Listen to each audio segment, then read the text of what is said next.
Welcome to Name 3 Songs. I'm Sarah Fagan. I'm Jenna Million, and this is a podcast where we discuss feminist issues in music and pop culture, all while empowering fangirls. Because let's be honest, fangirls knew about that band way before you did. Today, we are getting into musicians releasing the first music of the year. We have Lil Nas X with his single J Christ and Ariana Grande with her single Yes And, both stirring up a lot of controversy. Lil Nas X in relation to religious iconography and him saying that he's Jesus, and Ariana in the fact that she just made a diss track for the public. Everybody's wilding out at the start of 2024, I think, is leading to maybe a very interesting pop culture year. We love gossip. We love some craziness. We love some gossip because it makes for an entertaining time on this podcast. Yeah, definitely. But yeah, so a lot to discuss in that regard, but also for our Patreon, Jenna and I really did some brain exercising because we did an episode talking about like our kind of like, I guess, kind of trend forecasting for the year, thinking about like what has been happening in pop culture over this last year and what like sprinkles of trends we've started to see and what we think is going to lead from that. A lot of it revolves around the heartthrobification of Barry Keoghan. It's like a big point of discussion in the Patreon episode. It was a little bit silly goofy, but also way more in-depth and thoughtful than I thought it was going to be.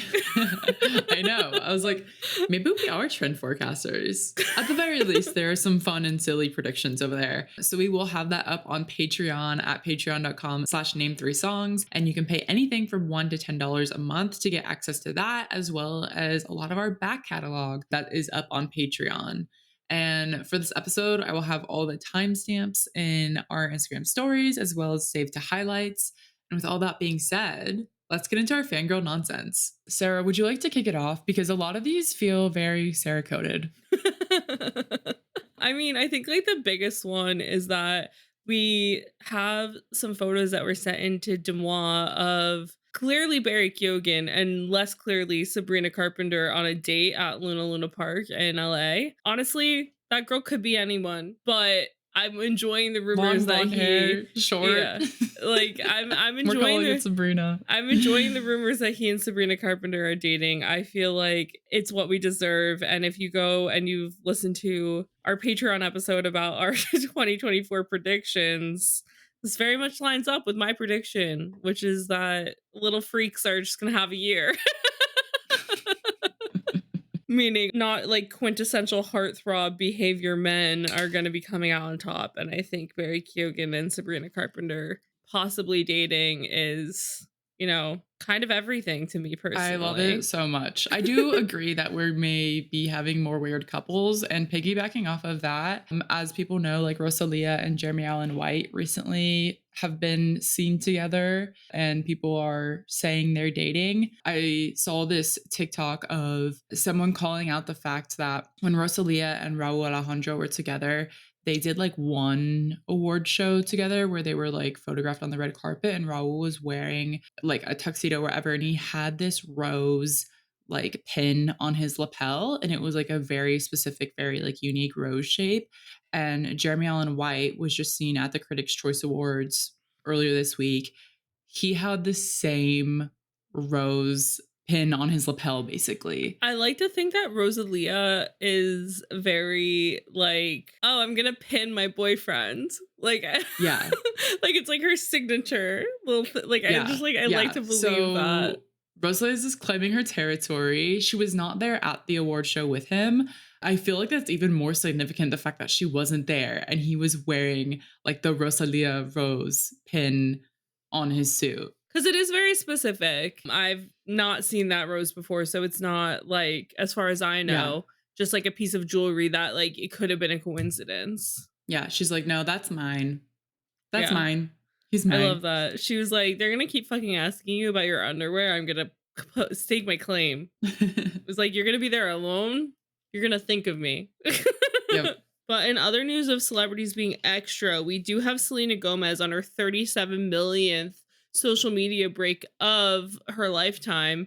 I was gonna say of the year, but the year's only been like 15 days in. But also, I think it is like her 37th million one of 2024 as well. After all of the drama around her gossiping at the Golden Globes, she was like, I'm gonna take a social media break. And then literally 10 minutes later, she was like back on social media.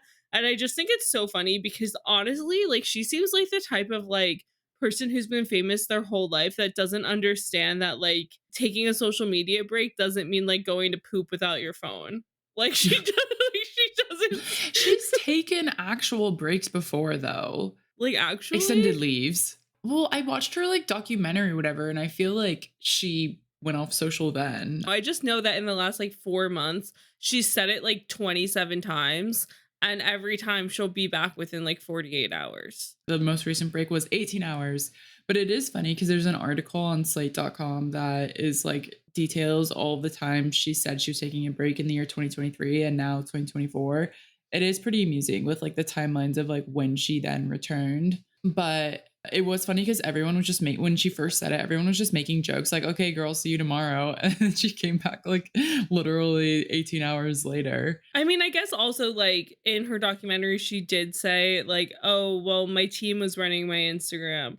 So it is completely possible that just like somebody on our team is like Selena. No, I it know, was like a I know, personal, she like posted a no, photo no, of I Benny. know, Like, I know, but I'm just saying, but oh, like it's just like funny to like think of like her people being like, Selena, I know you said you were going to be on a break, but you actually have to tease that you're going to be in this biopic, and also you need to remind people that you're dating the ugliest man in Hollywood. I mean, going back to what you mentioned about Selena basically having always been famous, is sometimes like people, I think people who like got famous so young, like are disconnected from the rest of the reality that like people who are not famous live in. And Mm, so Selena, like saying she's going to do this feels like a big statement to everyone, but she's never all that serious about it. I yeah. don't know. No one knows. In the real world, when you meet somebody who like doesn't use social media or is like, oh yeah, I'm on like a social media detox, it's like for people who are very online, it's like, oh wow, like that's like a big move that you made. Right, Whereas right, like right. when somebody like Selena Gomez says it, I feel like her worldview is like so different to She's like, I'm ours. closing the app Yeah, for the because I'm day. also just like, in my mind, for celebrities, I'm like, how online can you really be, realistically speaking, without it causing you immense turmoil? If like we're as fans, like not don't think of you as like a chronically online like celebrity, Right, a la Troye right, Sivan. Like in my mind, these celebrities can't spend that much time on the internet. right, right, right. And the fact that she does get mad about so much stuff that people like in her comments say, Yeah, you can just take a break. yeah, Like, you don't need to yeah. come You back to don't. social at all. Yeah, it's just funny, like, how seriously she seems to take the internet. So I just feel like it's just, like, not even fangirl nonsense, but just, like, nonsense of Selena Gomez, like, not understanding how social media works and that, like, you don't need to read the comments if you don't want to. Like, it'll be okay. It's alright. But in actual fangirl nonsense on our behalf and Io's behalf, Io Debris is honestly so funny because there has become this, like, inside joke about Io being Irish. And it's like the funniest thing ever because she's like fully leaning into it. Like at the Critics' Choice Awards when she won an award for being in The Bear. And she was like, I have to think like Boston and Chicago and like she named all these places and she's like, and in a way, Ireland. And then tonight, so we're recording on Monday, so it's the night of the Emmys. She was doing an interview and somebody mentioned this again, and she was just like, in a way, I am Irish. And then she's like, I gotta give a shout out to Derry and Killarney. And she starts naming off all these like Irish like towns or cities. And it's just like so funny because like everybody on Twitter is like at the Critics' Choice Awards, like I think every person who was Irish, like actually Irish that was there was wearing white, and so was Yes. Io. And they're like, Yeah. wow, I The love the new Irish Irish. uniform. Yeah. Okay, so I saw all of the tweets joking about her being Irish, or even the ones of like Barry Keoghan collecting all the Irish people at the award Yeah. show and included her in the photos. Yeah. I didn't know this was a joke. I was like, that's so weird because I feel like I've never heard her speaking in an Irish accent. Like even when she's off camera, but I was like, okay, sure. But, like, I literally didn't know this was a joke until you, like, put this like, linked it on our, Oh my like, god, doc to no. talk about. I She don't she, like, I like where like, she why did this so happen? she did an interview with Letterboxd about living in, and, like, I don't even know if she actually lived in Ireland, but she said she lived in Ireland for 4 months. I don't know if, like, that's real or Well, not. that it said that she was doing that in preparation for, like, the Banshees movie, but she's not even in that. No, So yeah, it, like, so, was a joke. like, in my mind, I'm like, she went to NYU, she could have studied abroad for 4 months in Ireland, like, I don't know. So, like, because she is, like, does comedy and, like, is like this personally, I don't know if, like, when she's like, "Oh, well, I lived in Ireland," and then she just, like, kind of, like, yes anded it, where she was like, "Oh, yeah." Because, like, the whole joke was that she said that she was preparing to play a donkey in the Banshees of Inisherin, and it's like she just like went on this whole conversation about this role that she was supposed to play as a donkey in this movie, and how like Ireland felt like a home nation to her, and she like felt really like she belonged there. And so ever since then, Irish people have been claiming her as theirs, including I like, just, like, what how did this even but, like, what did the interviewer say that prompted this? so I don't know what the question was. In the letterbox TikTok, I was like in preparing for that, and I guess the person behind camera was like, "Yeah," and then she's like, "Oh, I just like got really into character," and then she starts talking in an Irish accent about playing a donkey in this movie. So I have absolutely no idea, but it's the gift that keeps on giving, and I will giggle about it forever, and I hope she keeps it up until she's old. I said this on our Patreon, but I want, like, her and or Rachel Sennett together or separately, whatever, but together they're very funny. I want them to make more movies together because I think Yes. they're, like, an iconic duo and, like, they should keep on giving us gifts, essentially. I want them to keep making her the main love interest in movies. Like I'm like Yeah. like her in Bottoms was so good. And I'm just like, I need more of this. I need more awkward sexual tension in all of the rom-coms. Because I just feel like her whole existence is like everyone just seems like so in love with her. Like whenever you see anybody meet her. Like, did you see that video after the Golden Globes? She was with Rami and they were like giggling, and then Mark Yeah. Ruffalo comes up and Yeah. he was just like so taken with her, and she was Yeah. like, like so like what is happening right now? I love you. And he was Big like, year for "No, little I freaks. love you." Like you said, it's a big year for little It freaks. is. She's included. With all the silly, goofy things aside, we do have some real things to talk about today. A lot of it just being like artists who are dropping music. First off, we have Lil Nas X dropping his music video and new song called J Christ. This is like the first time Lil Nas X is giving us music in a while now. I think it's been a few years since Montero era. So this obviously being the new era for him. And if you guys remember, Montero was very much the music video was like him essentially cavorting with the devil, grinding on the devil. Things were happening. People were mad. He released those Satan shoes or whatever. Very Yeah. much getting the Christians riled up. And essentially, like that whole Montero era was like him being like, Christians are always gonna be mad at me because like I'm a gay black man. So I'm just gonna lean all the way into doing provocative, outrageous things to make people even more mad because it doesn't matter. And if we think also about the context in which Little Nas X came to us, I often forget that he literally was born out of TikTok with Old Town Road, which also was a song that was kind of just a joke. So it's like this being the next iteration of what Lil Nas X is going to give us. So the music video J Christ, it is essentially Lil Nas X playing Black Jesus, and he kind of said this himself. It's really funny because you see like the basically the gates of heaven and like the people who are entering it, and it's like Obama, Kanye, like Taylor Swift and Ed Sheeran are both in line, and then it's like Oprah and Mariah Carey, and it was very funny. People who are getting to Little Nas X's heaven.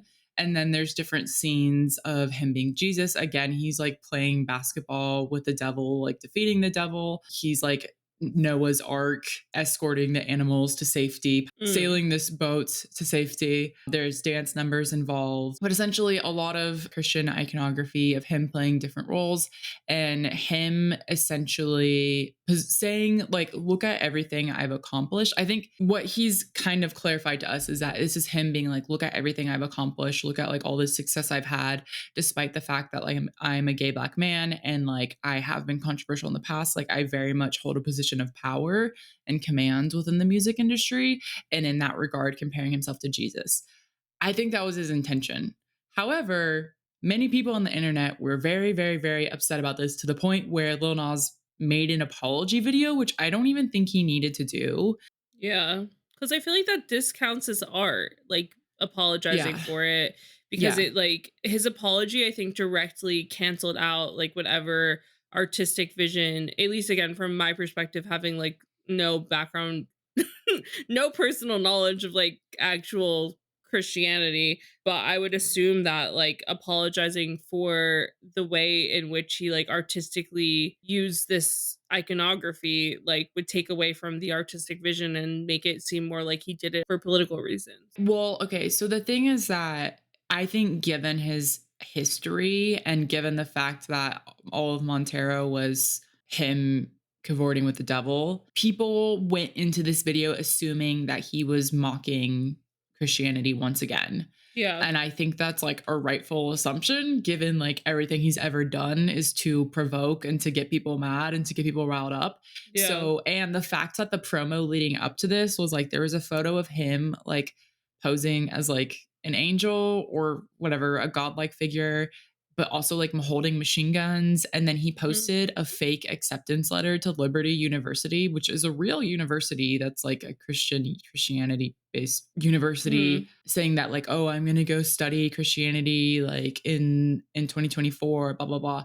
The fact that the promo leading up to it was very much a joke. Oh, the other like imagery he posted was like him like quite literally on a cross. So people already in advance of the music video were getting really upset about this. And I just think that even the way he positioned all of it, I just feel like there was no way for people to read this as like a serious critique on like his career and his success. No matter how you frame it, Yeah. it was going to be viewed as a mockery. Yeah, because it's like you have to do one thing or another. Like, you can't do the troll posts if you want it to be Right. taken seriously as some form of commentary.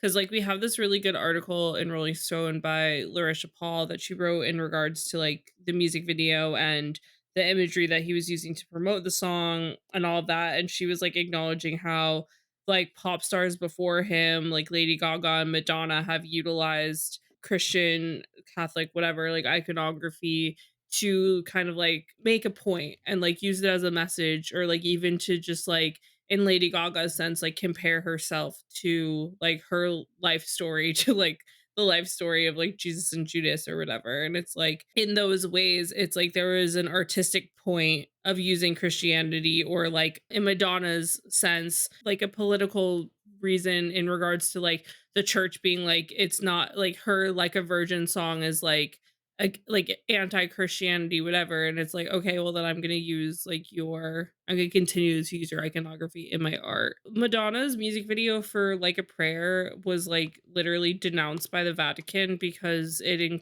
like featured like burning crosses and an erotic depiction of Jesus. And like they were just like, this is blasphemy, we hate this. And then she just continued to use that same iconography to like send her message that she was trying to send like in her art. And I just feel like in the regard to, if you're trying to like get a point across or like have a message or like utilize something that like maybe was at some point part of your life but is no longer part of your life in your art, I understand people getting upset about it and getting mad about it. I'm not going to like shit on those people for being upset about seeing imagery like that. But also at the end of the day, it's like it doesn't necessarily seem like any time Madonna or Lady Gaga has done something like this, that they've done it from like this place of like, I'm just doing this to get a rise out of people. It felt like they were doing it to like genuinely try and tell the story that they were Have a trying to tell conversation. and have a Yeah. conversation. Yeah. Yeah. Yeah, I would agree. I was just thinking, like, while we are talking about this as well, a few things come to mind. One is what we've talked about in the past, which is that America is largely ruled by Christianity, even Yeah. though church and state are supposed to be separate. Christianity informs a lot of political and personal moral values in this country and the way people are Yeah. raised. And so, like, for someone like Madonna and her song, Like a Virgin, like, that was a really big deal, especially at the time when it came out of people like, you know, having sex before marriage and like the purity. And like we have a whole episode in which we literally like talked about like what it meant to be like the virgin horror complex Yeah. and how Christianity like literally informs the idea of purity. And I think the other idea that comes into play here is things being holy.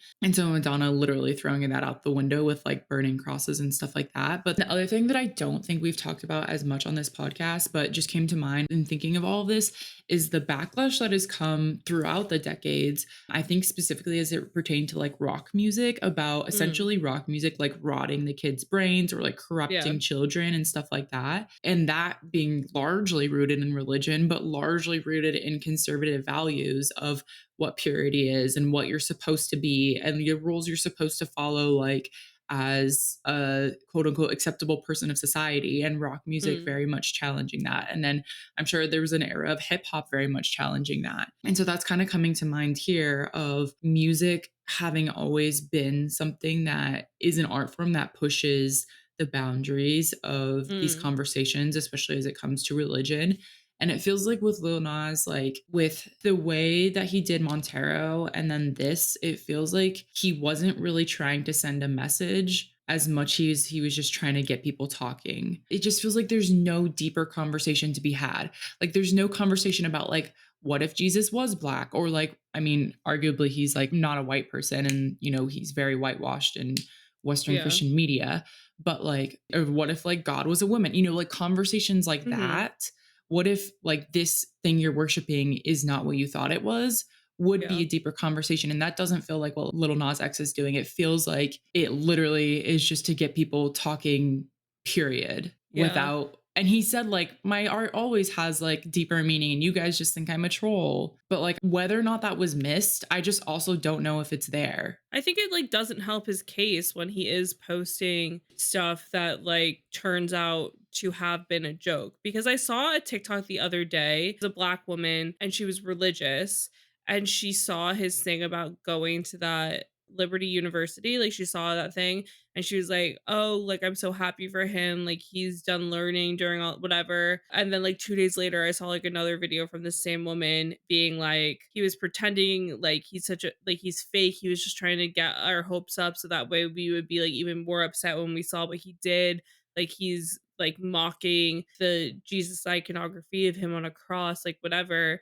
And so it seemed very much so that like religious people were like thinking that he had come to their side, and then they felt like a slap in the face to then see the actual cover art for this song or the album. And so I think also it's like the confusing juxtaposition of like him being like, "Oh, like there is deeper meaning here. Like it's my story of like feeling like Jesus was killed and then came back from the dead. And like, I relate to this. He had the greatest comeback of all time. And I relate to that in regards, whatever. And like, but I feel like the posting of like, oh, I'm going to go study the Bible and like these kind of things, like kind of cancels out whatever real deeper meaning he did have behind the ideas for the video, you know? Yeah, and I also just wonder if like based on like him getting his fame off TikTok, I just wonder if his brain is wired differently. And like it's funny, but I just mean that like he's so used to just doing things that are provocative for the clicks that it's Mm, like even if he was trying to approach this in a different way, I don't know if he knows how to do it or mm. like if he has the people supporting him to do it because the way it came off was yet again just another clickbait video. If this video meant something deeply to him, and like if this song means something deeply to him, which I assume it does because he makes like I think he makes very good art. Like it seems more like he's upset with himself in regards to the fact that people are not taking it seriously while also still being like upset with everyone for like Yeah. just not understanding that he is an artist, which like I think are both valid emotions to be feeling about this. So in his video, he said, I didn't mean to mock. This wasn't a fuck you to people. This fuck you to the Christians. That was not what it was. It was, I'm back like Jesus. I'm not the first person to dress up as Jesus. I'm not the first rapper, and I won't be the last. And then he goes on to say, I know, given my history with Montero, anything that I do related to religion can be seen as a mockery. That was just not the case with this. And then he said, though I don't agree with all of Christianity's rules, I know not everybody follows Christianity by the book 100%, or the world would be a lot crazier. He said, with the video, there's not disrespect there. I thought me clearly not being on the side of the devil in the video was, I don't know, there was an understanding that I'm not trying to diss Christianity. And then he goes on to say, I know this isn't going to be an immediate, swift, everybody moves forward, but I do want my Christian fans to know that I'm not against you.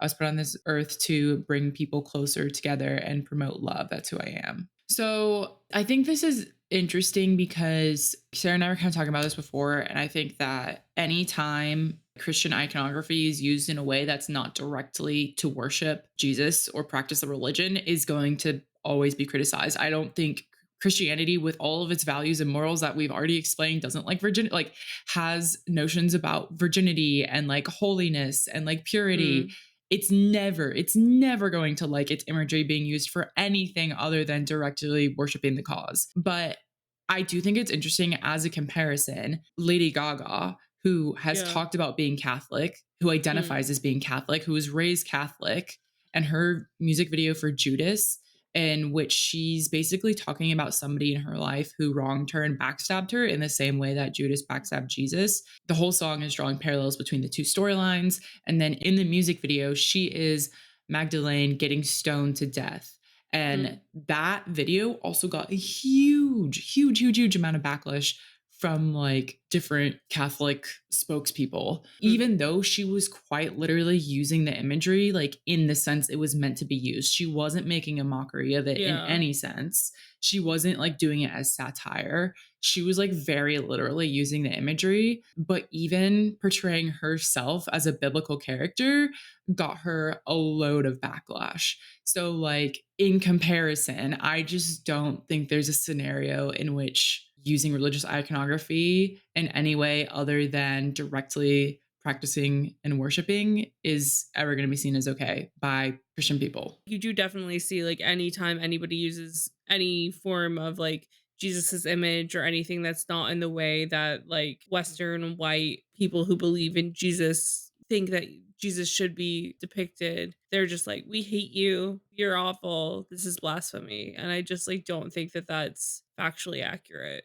So I think it will be interesting to see what happens with the rest of Lil Nas's music and promotions. My like final thought on this is still just that he maybe has the intention but doesn't know how to go about it. It doesn't know how to Yeah. not be a clickbait person. And maybe this will make him think a little bit deeper on how he approaches that. But in regards to backlash following a single being released, Ariana Grande finally released some new music with a single called Yes and it has most of the internet getting really annoyed because I think Ariana Grande has somehow escaped the white woman places herself as the victim narrative that Taylor Swift has had following her whole career. When I think Yeah. Ariana, in a very similar vein, does like to view herself as like everybody's out to get me, why me, why me? And it's like, I don't know, look at your skin color now and look at it a year ago and come back to me on that. And she was like very much in the news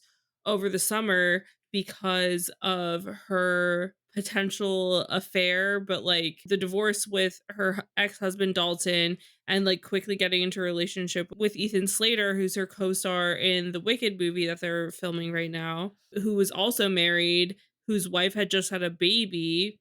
And from the outside looking in, it's like there's no way that these two people weren't having an affair, you know? And like the reporting very much so was like, oh, Ariana relationship with Dalton was like already ending, blah, blah, blah. There's this page six article by Sarah Whitman where they said that in July 2023, page six confirmed Grande, who met Slater on the set of the Wicked movie in London early last year, and her husband of 2 years, Dalton Gomez, were ending their marriage. A source told us at the time that Grande and Gomez were separated for months before they decided to legally split and stayed really good friends throughout the entire process. And so Ethan Slater and his wife had filed for divorce also in July of 2023. And according to page six, a person close to the situation had told them that the pair had broken up like 2 months before he started romancing Ariana Grande. But his ex wife literally exclusively told page six that Ariana Grande is not a girl's girl. And she said that her family was just collateral damage.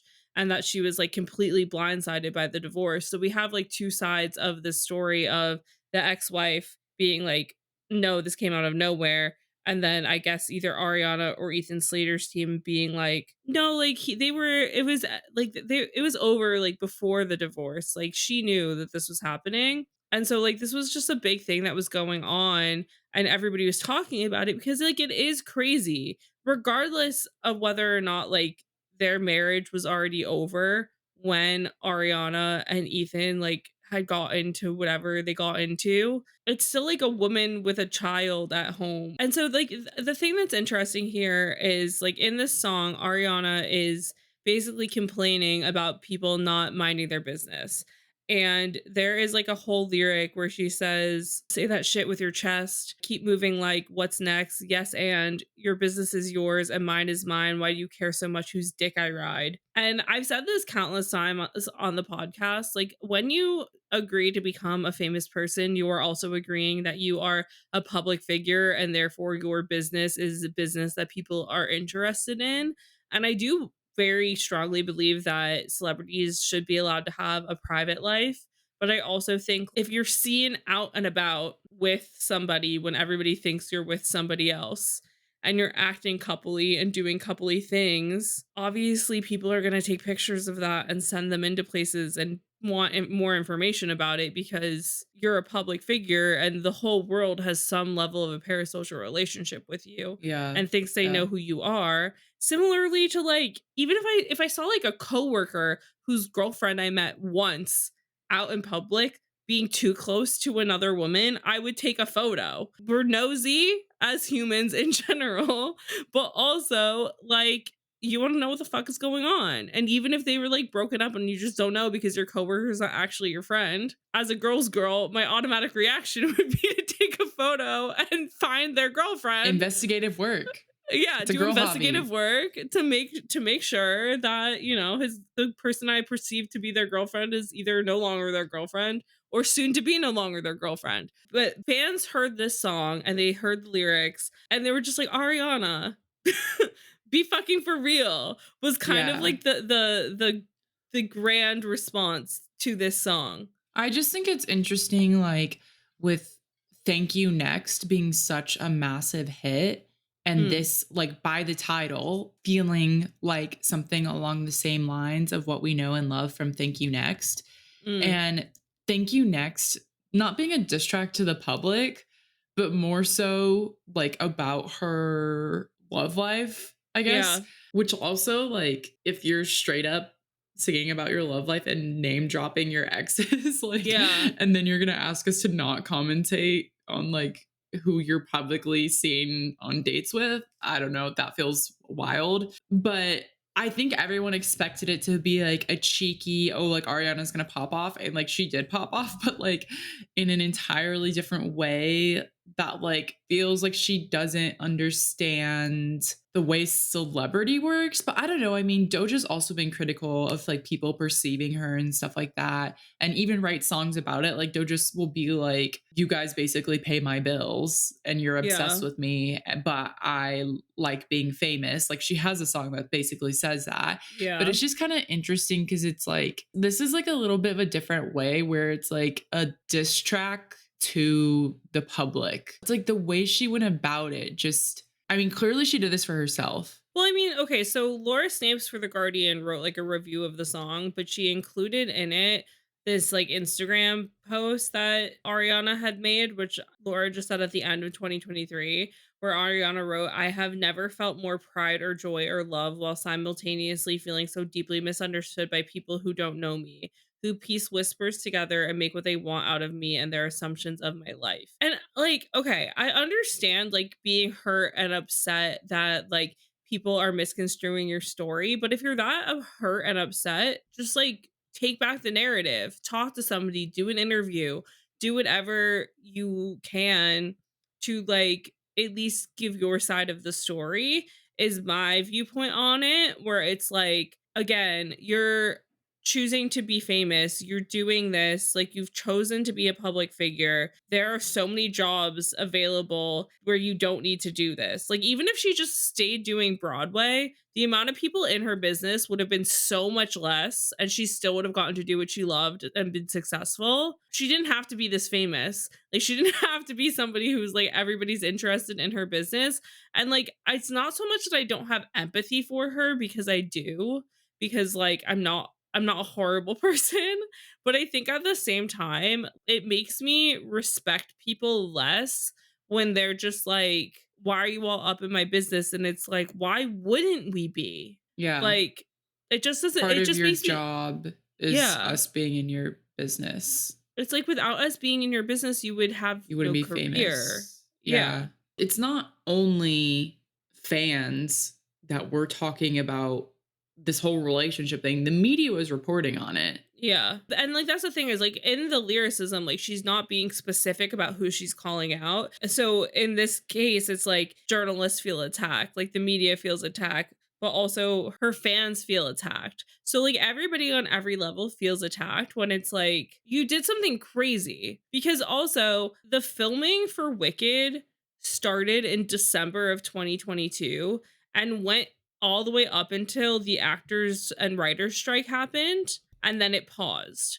So, realistically thinking, like if we're going to be really honest, even if Ethan Slater and his wife broke up 2 months before this divorce happened, like that still gives like 4 or 5 months of Ariana and Ethan on that set and her flirting with him because he's the only straight man on the cast or whatever is going on, you know? Like there's 4 or 5 months unaccounted for that would have led to these divorces slash breakups happening from both parties. And like, I can understand if you're not married to somebody, being in England, being in a different country from your significant other, why a relationship, just like a boyfriend girlfriend relationship would fizzle out.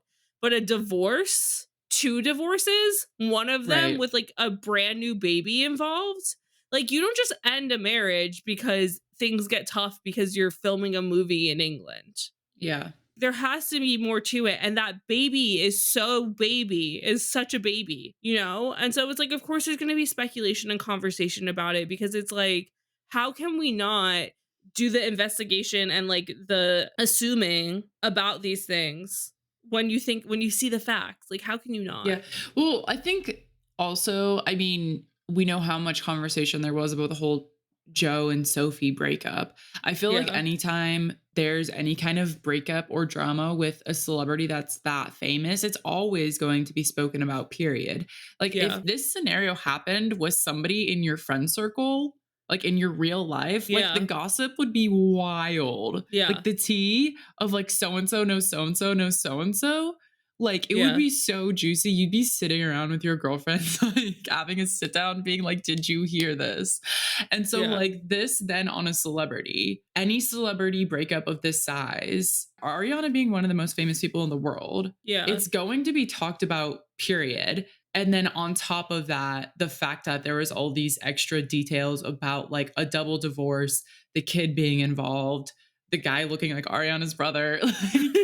Like there's so many layers here that like it could never not be talked about because this is the nature of how celebritydom works, how the media Yeah. works, how consumers consuming media and consuming celebrity culture works, period. Yeah. The whole thing is so interesting. And I feel like her responding to the rumors and conversations around her being done in song is also a choice. Okay, I think that because I was like, ooh, more celebrities should do like a diss track to the public via song because it would be really funny. But now I feel like it just feels like really disconnected. Like I Yeah. feel like It's like her talking similar. directly to the public audience, dissing them in a song feels like so disconnected from reality. Yeah, because it feels like again, similarly to like the Selena Gomez quitting like saying she's gonna quit Instagram thing.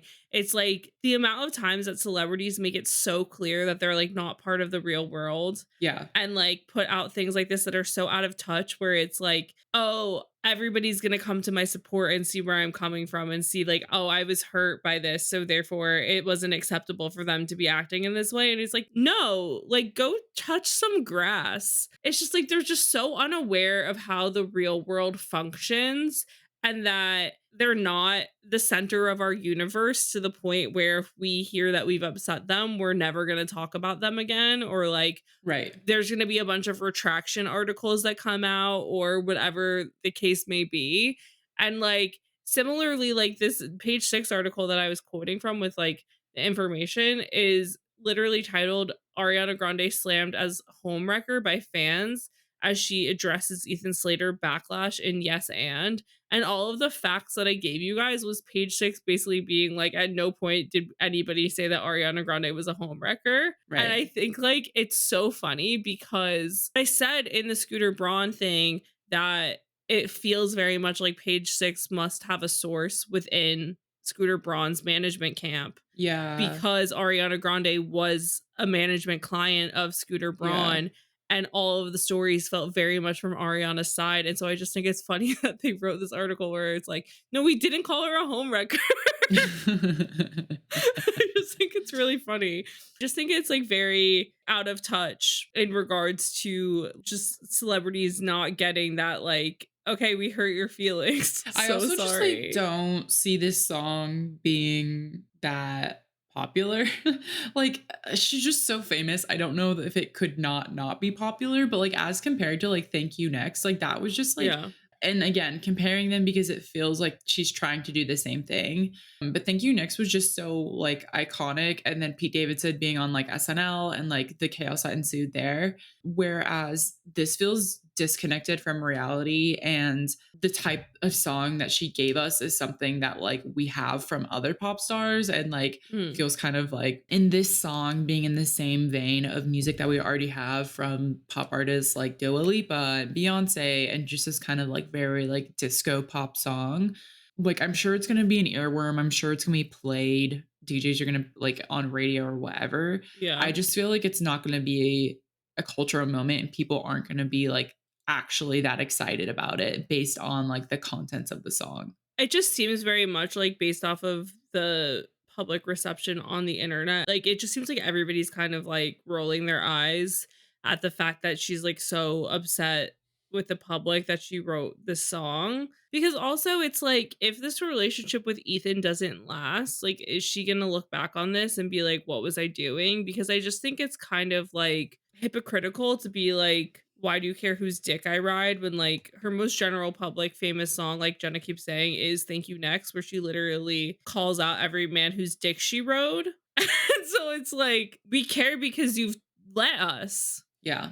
She's called out people before. Like she did a couple of like, I don't know if it was like Instagram lives or like something when people were like concerned because when she went into this like white girl blonde hair phase, she had lost a lot of weight and people were like concerned that she was like developing an eating disorder, like wasn't healthy or like something was wrong with her. And she had said that like, oh, like this is like the healthiest I've ever been, like this isn't your business. And she like acknowledges this in the song too by saying my face is sitting, I don't need no disguise, don't comment on my body, do not reply, your business is yours and mine is mine. And so it's like, again, it's just these things where I think that she doesn't understand that people were commenting on this because they were concerned and care for her, and instead she's viewing everything kind of as judgment, I guess. And again, kind of just like placing herself as this like victim character when like I don't really think anybody's ever been that horribly mean to Ariana Grande in the press. I mean, there was like all of this scrutiny around like her appropriating Black culture. Like that was definitely a lot of scrutiny she got, but it felt like she never really addressed any of the cultural appropriation stuff other than like her doing a remix of Seven Rings with Two Chains, which was basically him just co-signing Ariana's allowed to do this. I mean, so she has like faced criticism. But I think also like in that regard with the cultural appropriation, I don't even think like it was ever as much of a conversation as I think it should have been, if I'm going to be honest. but also that's definitely something that she knew she was in the wrong in regardless of like Yeah. what she was saying. So I think it's harder to position yourself as a victim in that, because if you try and position yourself in a victim when people are saying you're culturally appropriating, it's just going to get so much worse Yeah. for you. And this is more personal in the sense that it's her love life and her like daily whatever she's doing with her life. So it's a lot Yeah. more personal to her when people are Yeah. coming at it with criticism. I mean, all of it is really interesting. I think like the Lil Nas X thing, like it'll be really interesting to see like what the rest of his album like promotion cycle looks like, and if the whole album promotion plan is to continue with this like Christian iconography, or if that was just for this one song. And the same thing with Ariana, like this is leading up to an album as well. So I'm just curious to see like what the main storyline and through line of this album is going to be following this, because like I'm Yeah. like, oh, like is this going to be like her reputation album where like she Yeah. thinks it's one thing and everybody else thinks it's another? Like Right. only time will tell, and it'll be interesting. So if you guys have any thoughts or feelings about this, you can come hit us up on social media. We are at Name Three Songs on all platforms. If you have any personal grievances or love you would like to send either mine or Jenna's way, I'm at Sarah_Fagan on all platforms, and Jenna is at Jenna_Million. So thanks for joining us this week on Name Three Songs. And until next time, never let anyone make you feel bad about your favorite band. And remember, you're never too cool to pretend you're Irish. Don't forget to subscribe to be notified when each episode comes out, and leave us a 5-star review. They really help. If you want to find out more about any of the sources we referenced in this episode, you can visit name3songs.com.